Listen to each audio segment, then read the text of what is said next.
In the year 407, the Emperor Constantine III led the last few Roman troops from these islands.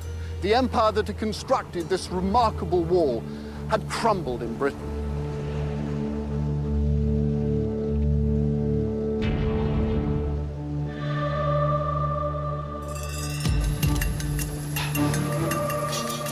Now, history books tell us that when the Romans pulled out, they took with them all vestiges of civilization and effectively turned out the lights.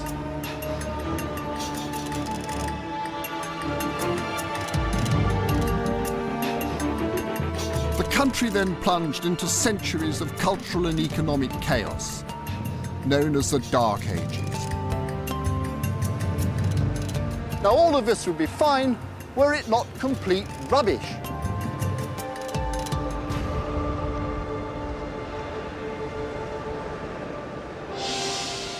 As an archaeologist, I've spent my career exploring Britain's ancient past, and I now believe we've misunderstood the earliest centuries of this country's history. Instead of a nation crushed and then created by invaders, I've found a strong society with a unique and lasting culture. The Roman colonization is supposed to have erased the ancient Britons and instigated a troubled period dominated by invasions from superior civilizations. A period whose only hero was a mythical one, the legendary King Arthur, valiantly fighting the invading hordes. But I don't believe our ancient culture was overwhelmed as easily as that. I'm determined to examine what really happened in this country after the Romans invaded. I'm going to embark on an archaeological journey to uncover hard evidence for the story of Britain in the first centuries of its recorded history, the story of Britain A.D.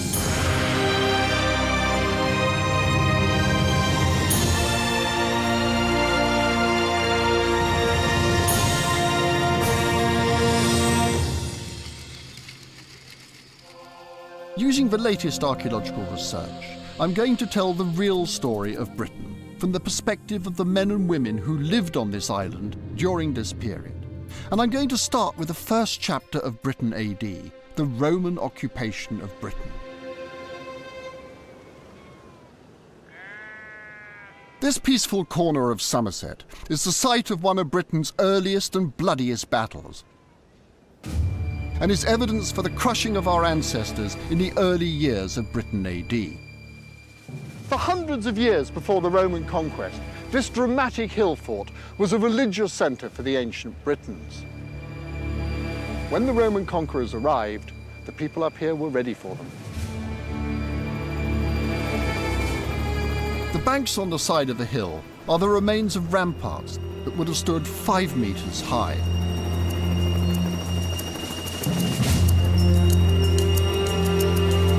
But the hill fort was not designed to face the disciplined might of the Roman army. The defenders were driven back and the gates set alight. The Roman troops stormed through the burning gateway and slaughtered the Britons. Men, women and children were cut down and their bodies left to rot where they fell. After this massacre, the Roman troops destroyed fields and farmland, a clear message to the Britons not to mess with the might of Rome. The events at Cadbury Castle tell a familiar story of the native Britons as tragic victims. It's a story that fits well into the conventional narrative of Britain A.D. I'm going to show that this version of our past is wrong. The first few centuries of Britain A.D. saw the forging of our national identity. Archaeology is beginning to show that far from a dark age, this was a time of huge creativity and development. Until now, the legacy of Roman Britain has blocked our understanding of this period. In order to appreciate the significance of these times, we must go back to the archaeology. The archaeologists who excavated here at Cadbury Castle didn't only find evidence of a Roman massacre. They also came across building foundations that dated to soon after the Roman occupation. This confirmed what I'd thought, that ancient British culture was strong. But there's a final twist. The archaeologists had been looking for Arthur's Camelot. The locals actually believed that this was Camelot. They'd been ploughing this field. They were coming up with all sorts of materials, most of it Iron Age with a bit of Roman stuff coming up, but they thought it was the site of a battle, really. Yeah. And then relatively small-scale excavation comes across massive refurbishment of the fortifications in roughly the right period, comes across a timber-framed hall in the middle with loads and loads of Mediterranean-type pottery scattered about. The fact that there is already a connection with Arthur's name means that the whole thing is ready to roll. Could Arthur be a clue to what happened in Britain A.D.? The problem is that Arthurian archaeology is more than a little short of evidence. There isn't a corner of Britain that doesn't claim a connection with this historical celebrity. And this is where Arthur's supposed to have been conceived. And this is Arthur's footprint. This is Bassini Mound. King Arthur's Round Table is buried here. And every year, on Midsummer's Day, it levitates. And this is Arthur's Camelot. This is Slaughter Bridge, where Arthur finally kicked the bucket before being carted off to Avalon.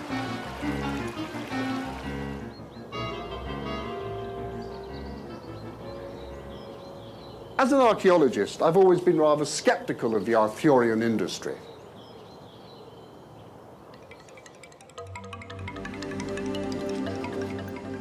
Arthur is the ultimate commodity, a ready-made hero who's been hijacked by history. And in this dramatic visitor attraction high in the Shropshire countryside, there's a complete Arthurian package. There's a deep lake with a legend of a sword Excalibur, and I'm standing in Arthur's grotto, where someone claims they found the Holy Grail. There was even a stone with a sword in it until somebody nicked the sword. Arthur encapsulates so many good qualities that we really want to identify with.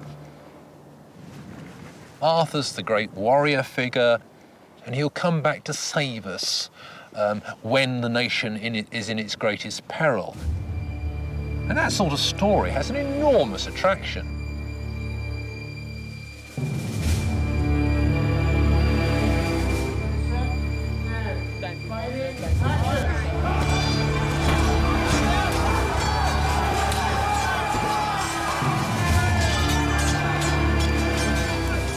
This gripping tale of Dark Age Britain has fired the imagination of writers and artists for centuries, and it would be easy to dismiss it as a fairy tale with no grounding in historical reality.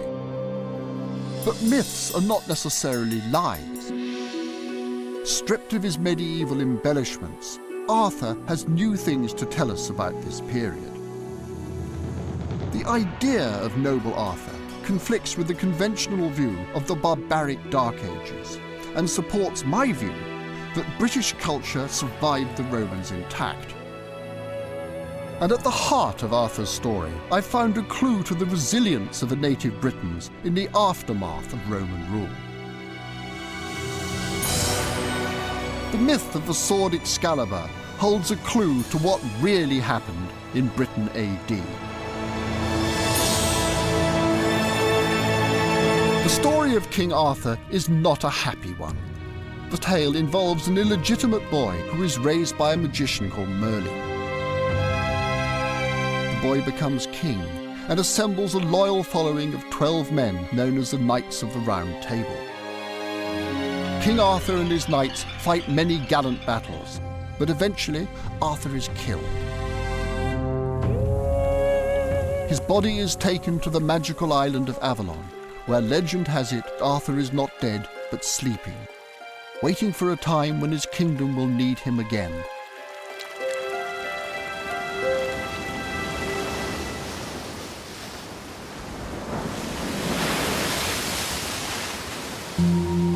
Throughout the many different versions of this story, there is a potent image that comes back again and again. Swords play a central role in the Arthurian legends. He learns that he is to be king of Britain when he miraculously withdraws a sword from a stone. At the end of his life, his magical sword Excalibur is returned to a goddess in a lake. As a prehistorian, these stories sent a shiver of recognition down my spine. The image of Arthur pulling his sword out of a stone was an eerie reminder of the ancient practice of casting bronze. I have witnessed this process. The orange glowing sword is actually pulled from a stone mould.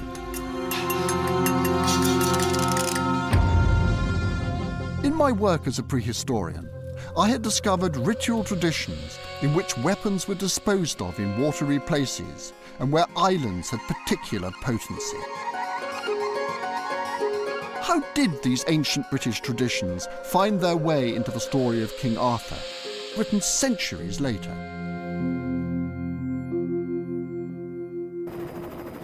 The answer lies just north of the Fens in a region known as the Witham Valley.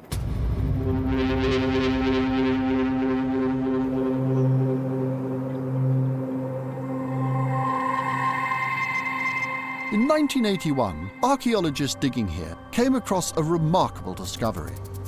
Just under the surface of the fen, a series of upright posts and horizontal timbers were uncovered. They form part of a raised causeway constructed over 2,000 years ago.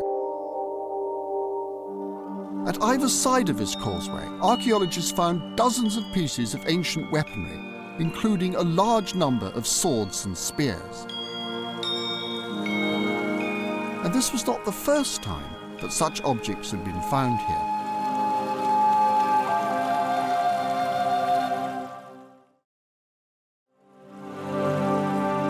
In the late 18th century, when they were dredging the Witham, Sir Joseph Banks, a great scientist and collector, put out a notice to the workmen to say, anybody finds anything, you come to me, I'll see you all right. And it was a wonderful thing to do because this stuff wouldn't have found its way into the museums if that hadn't happened. Over the years, literally hundreds of swords, daggers and other precious items have been dredged from the fens here. They range in date from the prehistoric period right through to the 14th century. Now, this wasn't some localized Fenland cult, but part of a much larger belief system.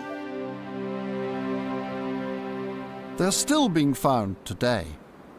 We've been out here every weekend, more or less, since August, and look at how many people have turned up. They've walked a lot of their parish already. They've found some fantastic sites over there, of course, just through field walking. If they hadn't done it, we'd never know about them. Although individually you might not have thought that you're finding very much, but put all together we've found nearly 2,000 separate objects now.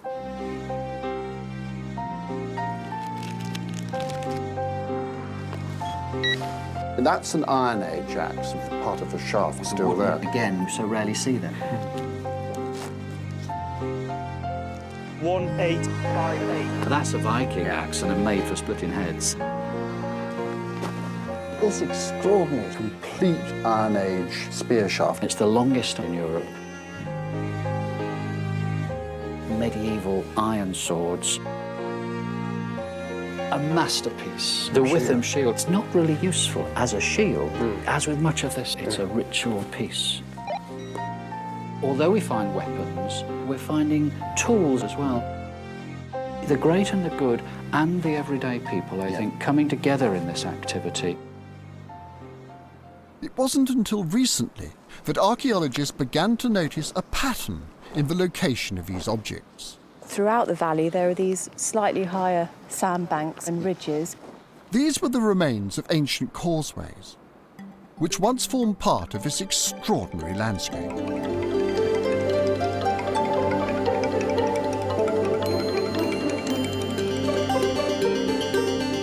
The Witham Valley stretches in a long, thin line up to the city of Lincoln.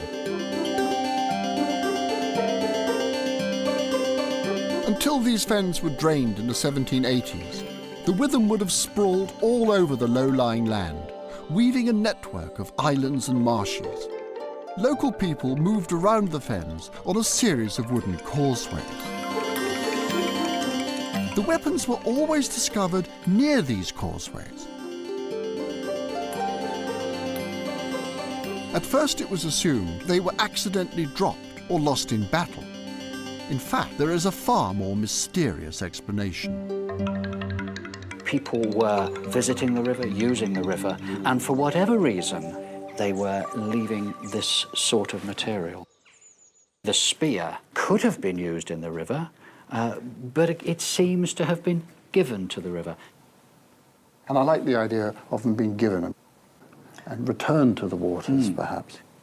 And these medieval iron swords, well, the sword theme does actually go all the way through millennia. For hundreds of years, weapons have been deliberately thrown from these causeways into the water. I believe that the story of King Arthur receiving his sword Excalibur from the Lady of the Lake is a direct reference to this ancient British tradition. But the Arthurian legends were written much later, long after these ancient religious ideas were supposedly wiped out by the Romans and Christianity. How on earth did they survive? The Witham had one more secret to reveal. This area of Fenland has one of the highest concentrations of monastic sites anywhere in Britain. There can be no practical need for so many abbeys in such a small area. So why was the early medieval church building here with such extraordinary fervour? The narrow 10-mile stretch of the Witham Valley is scattered with the remains of 14 abbeys. Every one of these abbeys is built at the end of an ancient causeway. We found it really difficult to understand why there should be 14 church sites, all lined up for 10 miles along the edge of the Witham Valley. Historians Dave Stocker and Paul Everson don't think that this is a coincidence. The abbey we are standing on is on an island. You find there's only one way to get here, and it's along a causeway. It seems odd that a causeway should determine where you're going to put an abbey. You've got to bear in mind that to cross any sort of body of water, but particularly to cross a fen by boat, was a dangerous matter. And in order to make it a successful crossing, you had to offer some sort of piety, some sort of call it superstition, but it was a sort of folk superstition which was bound up with religion. The weapons and the water into which they were being placed had significance for the people of ancient Britain. Swords weren't just a weapon. The sword is a great symbol of authority, which is distributed outwards from lords to their tenants as a badge of office. Once the tenant dies, that sword has to go back to the lord, and that's attested in many Anglo-Saxon wills. Now, imagine that you're a king and you haven't got a lord, or at least not on earth. And in the Arthur story, of course, it's the Spirit of the Lake, it's the Lady of the Lake, who is the guardian of Britain. The story of the Lady in the Lake echoes the ancient tradition of depositing weapons in water. The medieval authors who wrote these tales knew about such traditions because Christianity had not killed them off, but had kept them alive. When were the last swords going in? The latest one is 14th century. And interestingly enough, that's precisely the same moment at which swords and indeed whole body armour tend to start being hung up in churches over burials of lords. I mean, it sounds to me, looking at it as a prehistorian, that actually what some of these chaps in the abbeys are doing sounds awfully sort of pagan to me. Pope Gregory has said, I don't want you knocking down these pagan temples, I want you converting the pagan idols. Water is the one connecting thread. The Bronze Age barrows were by the water. Yeah. The causeways crossed the water. The swords are put into the water. So the one connecting thread of all this is water. And do you suppose that might be a reason why that fantastic cathedral over there is placed right by the River Witham? I have very little doubt that that's the case. The first name for Lincoln is Indo-Colne, city by the pool. Nicor is what the Normans tended to call the place. And the word Nicor means water spirit. The story of the Witham is one of continuity.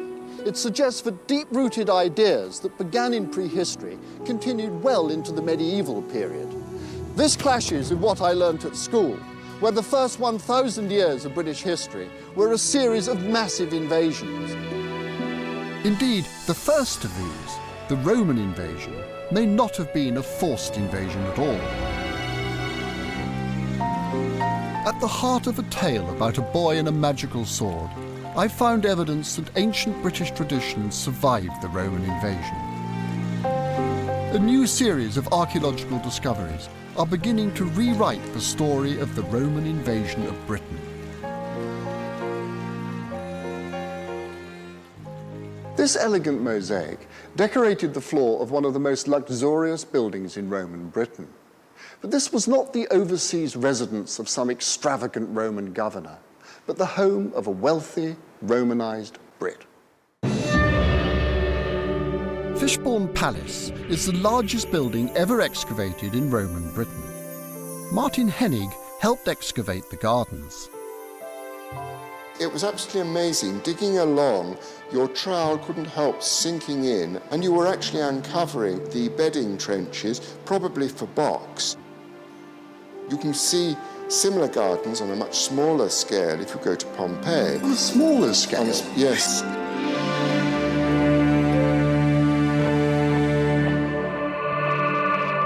What you've got here is something that's equivalent to the palaces of the greatest Roman aristocrats. Fishbourne covers a larger area than Buckingham Palace. 160 stone columns support the roof, which is constructed from 100 tons of imported Italian tiles. Corridors surround over 100 rooms, some of which are decorated with elaborate mosaics. When Fishbourne was discovered, it was assumed that this was the palace of a Roman governor, a symbol of the imperial regime that had been forced on Britain. But during excavations, archaeologists came across a gold signet ring with an unusual inscription, the seal of Tiberius Claudius Catuarus. The ring belonged to a wealthy Briton. But what was it doing at Fishbourne? To understand why a Briton might be living in a Roman palace, we must look again at the events leading up to the invasion of AD 43.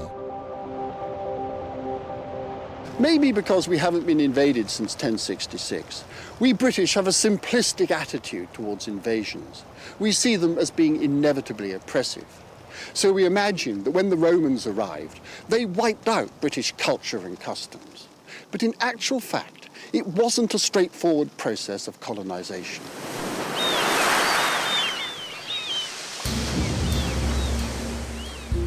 Archaeologists are starting to radically rethink the Roman invasion of Britain. I would imagine the Britons faced by the might of Rome would have been quaking in their boots. I don't think it was quite that. The previous attempt to invade Britain was that of the bad and mad Emperor Caligula, who had marched a large army up to the Channel coast. He then put all his catapults in a row, and they fired enormous rocks into the sea. After a time, he told them that he had won a great victory over Nechen. You can imagine how that got about. The great Roman Empire was run by a lot of Charlies, and it completely destabilized the situation, of course.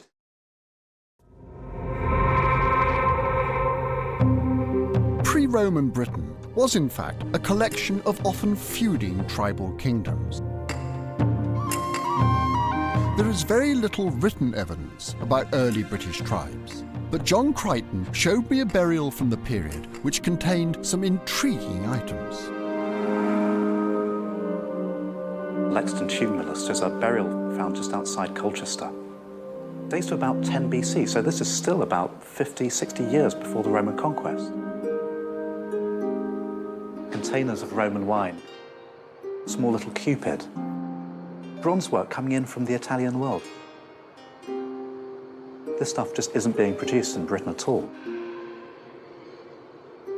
Here's a small little medallion of the Roman emperor, the Emperor Augustus.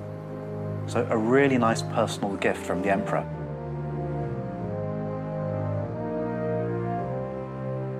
But why would an Iron Age king in Britain want to have a Roman emperor's head in his grave?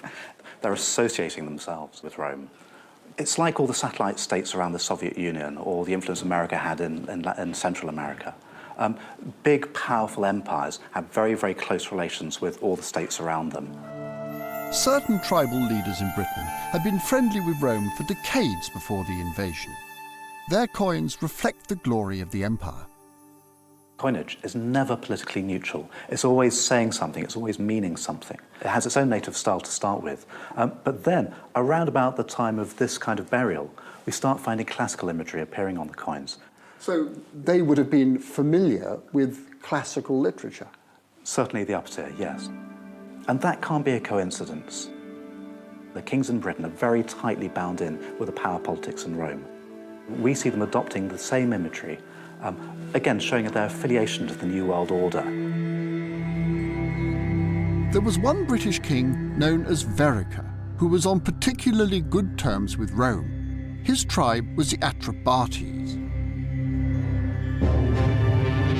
In the most complete version of the Roman invasion, the historian Cassius Dio describes Verica inviting the Roman troops in. A certain Verica had persuaded the Emperor Claudius to send a force to Britain, led by the distinguished Senator Plautius. This wasn't a subservient relationship. Verica would help the Romans if he was able to do so, and that they would help him if need be. In AD 43, the need did arise when Verica's kingdom was invaded. The Atrebates had been effectively under military occupation by tribes from the north. That rather implies that, to people down here at least, the Romans weren't that unwelcome. The Romans arrived as liberators. This is a revolutionary idea, but can it be supported by archaeology? Cassius Dio on the invasion.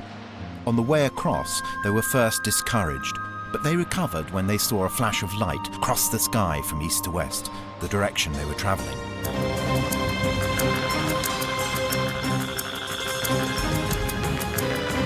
When the fleet reached the island, there was no one to oppose them. Dio, however, omits to mention where the invasion took place. Why was I taught as a student that the Romans landed in large numbers on the Kentish shore at Richborough? There had been excavations at Richborough which certainly discovered some early military evidence. They looked at the 3rd century account and added topographical details so that a battle on the Medway became almost a historical fact, though actually the River Medway is nowhere mentioned. So archaeologists invented it? Yes, it's a total invention. If the Romans didn't arrive at Richborough, where did they land? There is another possible site for the Roman invasion. Chichester Harbour, slap bang in the middle of Verica's territory. This is a fairly typical tidal creek. What makes it special? It's nice and sheltered, a wonderful natural harbour, which would have allowed large numbers of men to be disembarked. Yes. If you had a Roman invasion arriving here, what sort of number of boats? Perhaps 200 or 300. Yeah. So a large number of boats that would need to be manoeuvred.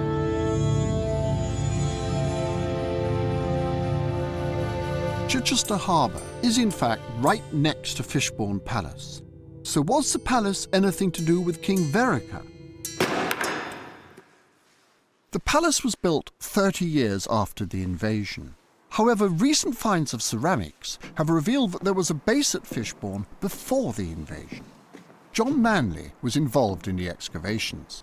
The fact that we found these kind of ceramics and food remains suggests it was a heavily Romanized place before AD 43.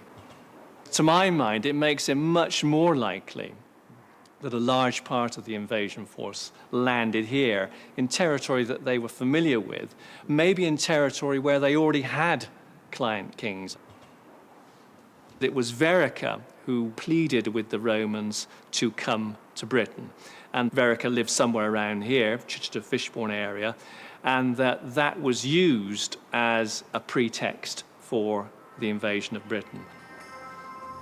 Now, we don't hear of Vereker again after AD 41, so it is conceivable his relative, maybe even his son, who was brought in by the incoming Romans and settled here as a client king.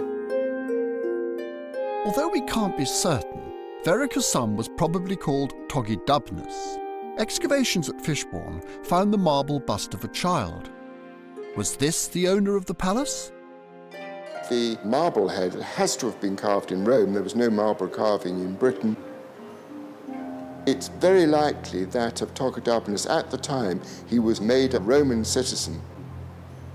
Do you think Togidubnus himself would have lived here at Fishbourne? I think almost undoubtedly he did. It's an enormous palace. This must have been something of a power centre for King Togidubnus, who was increasingly given territories and authority to rule much of the rest of the province. This contradicts the conventional account of the Roman conquest. King Vereker opened his doors to the Roman troops who sailed peacefully up Chichester Harbour. In honour of this new alliance, the most splendid palace was built not as a symbol of Roman suppression, but as a celebration of British tribal power. The Romans claim that they came, saw and conquered, but in actual fact they were invited into this country. Once here, they didn't crush our native culture, but guided the development of an increasingly diverse society. In the years after the invasion, the Romans built a series of towns across Britain. Perhaps most opulent of these was Bath.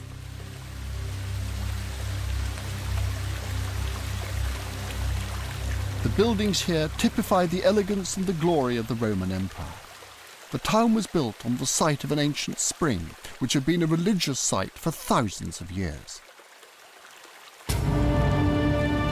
It's a great natural phenomenon. 250,000 gallons of water a day just pours out of the ground. It's hot, it's 40-odd degrees centigrade.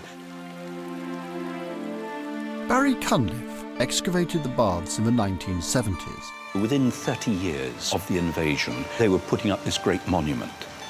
And the first job was to contain the spring. It was a pretty impressive piece of engineering because of that water coming out all the time. You could take one view. Here are the Romans who've come to this place and they've imposed this great Roman building, slapped it down on the landscape. And this could be seen as a sort of imperialism. But I don't think it's like that at all. What we're seeing here is the Romans being very, very sensitive to the sanctity of the place. They recognize it as a sacred place. They appreciate it as a sacred place. Although the buildings are Roman and the sculptures look Roman, the iconography, I think, is hinting at something that goes right back into the Iron Age. When we excavated in the temple precinct, we were able to work out there was a real order about it. Facing east with the great Gorgon's head was the temple front itself. And then on either side, there were two sculptured facades with pediments. On the north side, the pediment had the goddess Luna in it, who was shown riding her chariot across the night sky. On the southern side was a pediment with a god of the sun, Sol, with a spiky crown. So you've got a sort of sense of north cold, south hot. The south side presiding over the hot spring.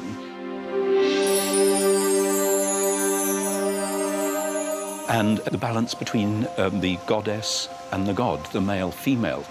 This encapsulates a much earlier belief. So the Romans are, if you like, taking over the sacred geography of the place and are monumentalizing that.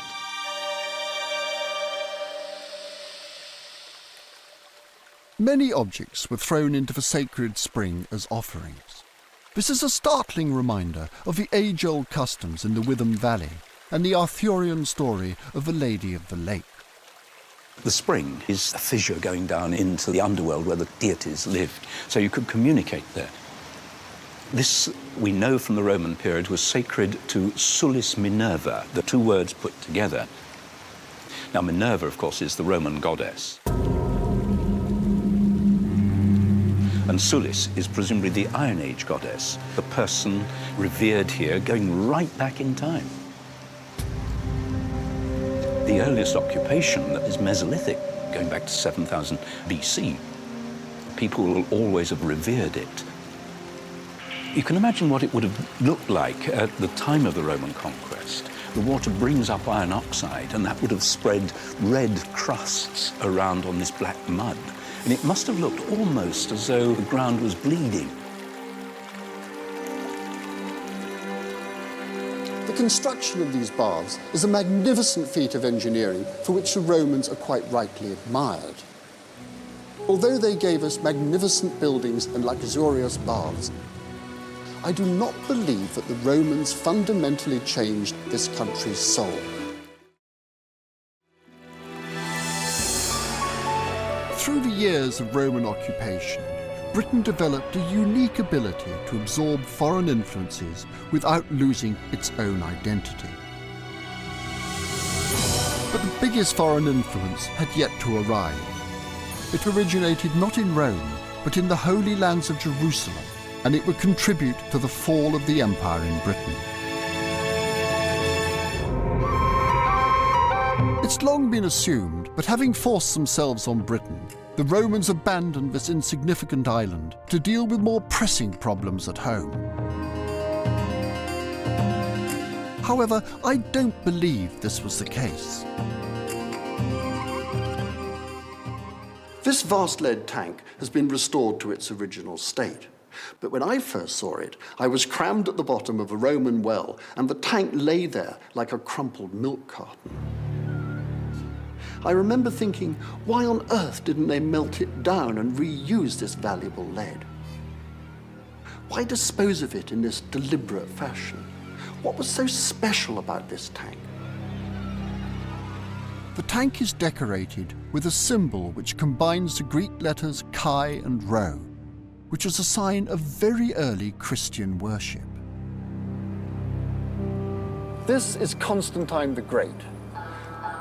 Near this spot in July 306, he was made Emperor of Rome. He later went on to make Christianity the official religion of the Roman Empire. It was a time of immense political change that foreshadowed the ultimate collapse of the Roman Empire in the West. By encouraging Christianity in Britain, Constantine gave his subjects something that would become more powerful than Rome itself. Constantine's conversion came towards the end of the Roman occupation of Britain, by which time the structure of society had begun to change. During the late 3rd century and on into the 4th, the super rich stopped spending their money on public buildings for the benefit of the population in general. They spent it on themselves. The big money moves out of the towns. It's a pattern we've seen in our own time. Wealthy people tend to take their money out to their country estates.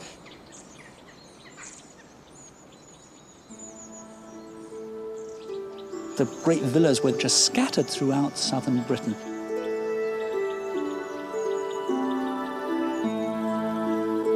There we have these people right out on the fringe of the Roman world, aping a classical world from hundreds of years ago.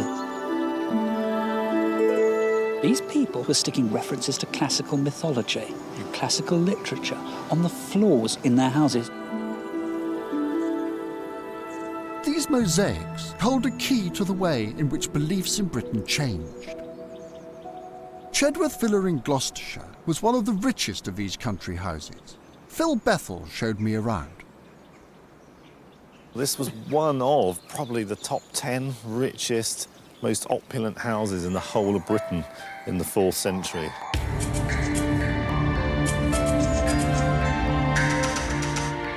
All along the length of this corridor, there would have been a continuous mosaic floor, nearly 80 metres long. So they had everything that money at that time could buy.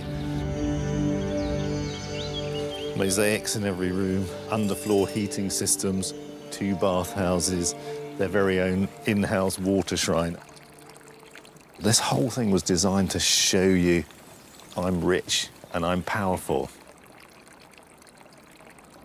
So this was actually a little temple, and here was actually part of their daily religion where they'd worship in time-honoured fashion, going back to the Celtic origins of the Romano-British religion, but they'd worship the spirit of the spring.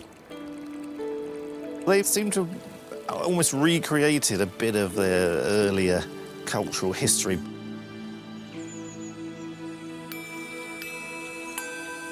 The idea that this was a Roman from Rome living here seems a bit unlikely. The Roman Empire, it was a bit like a sort of a franchise. You know, they opened a branch of Rome out here in Britain, and the people who actually did the day-to-day governing and running of the country were by and large natives. It would, in this case, would have been native Britons, but from the families that were probably already important before the Romans came. It seems in Gloucestershire there wasn't a big conquest here. The local tribe, the Dobuni, seemed to play along with the Romans when they invaded. That may be why it became a very wealthy area. Rich, powerful people who lived here already took advantage of that new system to increase their wealth.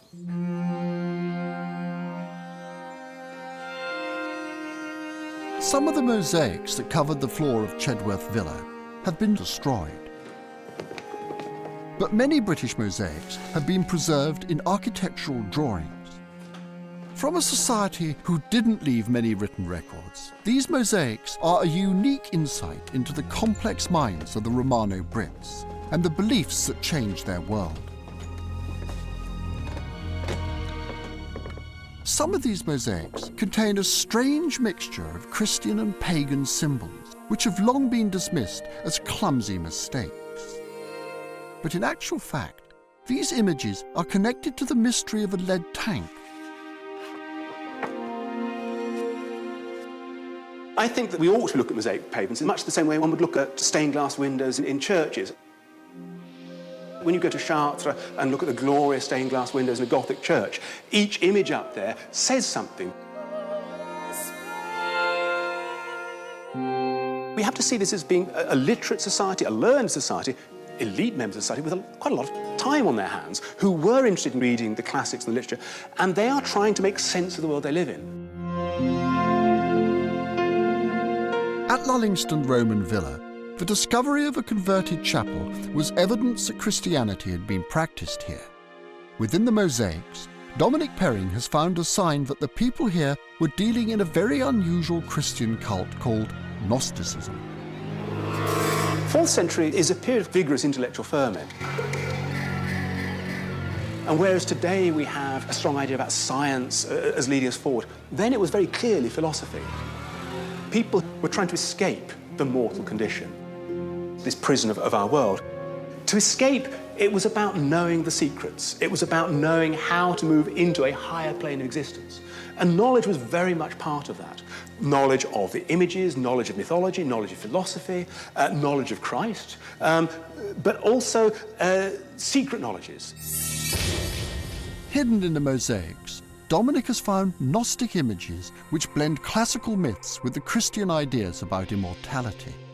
This strange fusion of beliefs was at the heart of the Gnostic cult. It may have become a symbol of Romano-British culture. Bellerophon is slaying a monster. He's riding winged Pegasus. The message here is both good slaying evil, but also the attempt to reach life immortal. It certainly was a set of beliefs which lent itself to urban, aristocratic, elite society and villa society. These were people who were able to engage in these arcane discussions, these philosophical debates. Such independent thinking could not be tolerated by the empire, and in 380, the emperor denounced Gnosticism as heresy. The emperor establishes edicts against heresies, and you're allowed to exile people, confiscate their lands and whatever. How does one stop heretics being heretics? Well, stop them baptizing. If a bishop can't baptize a flock, you don't increase the size of the flock. So destruction of baptismal fonts is one way of doing it. We've got archaeological evidence of damaged lead tanks, some of which quite clearly were used for baptism, which are being cut into pieces and thrown down wells. The crumpled baptism tank that I had seen was just one of many Christian items which had been deliberately destroyed or buried in this area.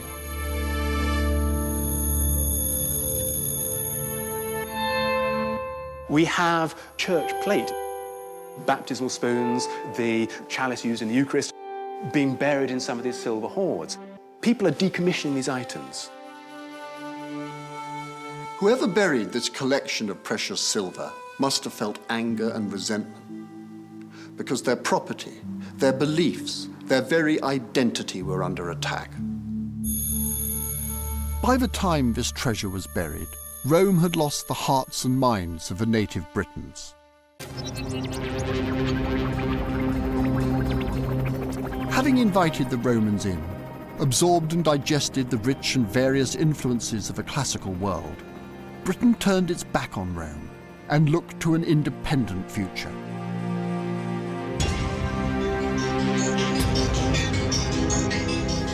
The end of Roman administration was a new beginning for the people of Britain.